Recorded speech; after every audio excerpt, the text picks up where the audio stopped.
Welcome to the Aquaspresso Coffee Academy, and today we're going to talking about the bitterness of coffee. What is it and how to eliminate as much of it as possible?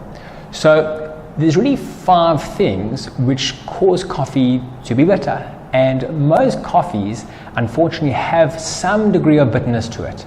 Now, there is one thing that we can do once we have that coffee to make it less bitter, but there's 4 inherent things which are specific to the coffee, which we can also eliminate during the coffee roasting or growing process. So we're going to go through all 5 today, and hopefully that will land you up with not bitter coffee in it.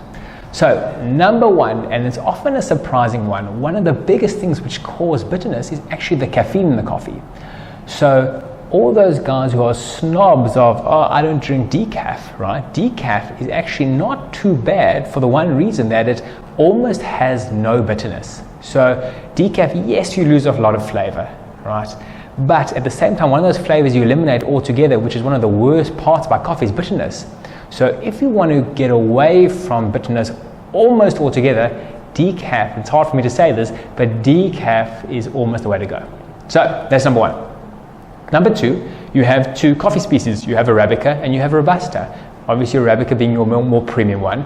And Robusta, one of the downsides of Robusta, one of the many downsides of Robusta, is its level of bitterness. Robusta is inherently bitter. So if you want to avoid bitter coffee, avoid Robusta, avoid composites of Arabica Robusta, go straight for 100% Arabica blend. Number 3 is the degree of the roast. So this is a slight one. It does make a difference, but it's a slight difference. But the darker you roast coffee, the more of a certain flavor, now it's not exactly bitterness, but it is associated with bitterness, which comes out. So the best way to really go is not really a blonde roast, not a light roast, but kind of in the middle. So a medium roast gives you almost the best balance of not bitter coffee.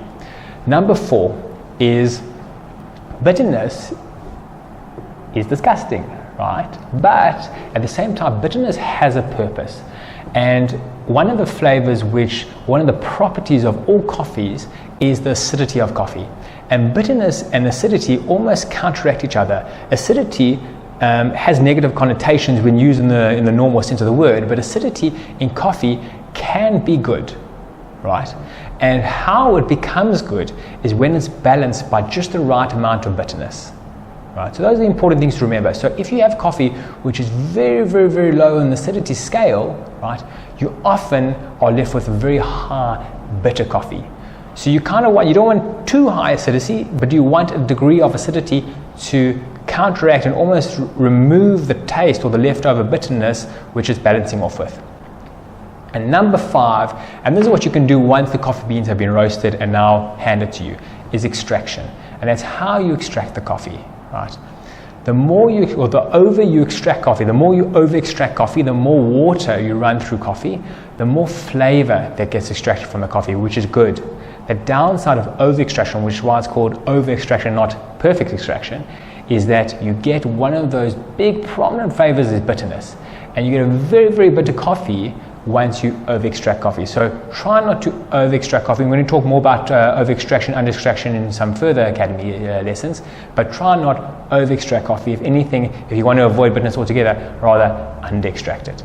And those are the 5 things which cause bitterness. Hope that helps. Hope you don't have any more bitter coffee. Thanks. Thank you so much for watching. If you'd like to learn more or see more videos about coffee and coffee machines, please hit the subscribe button below and tune in for more.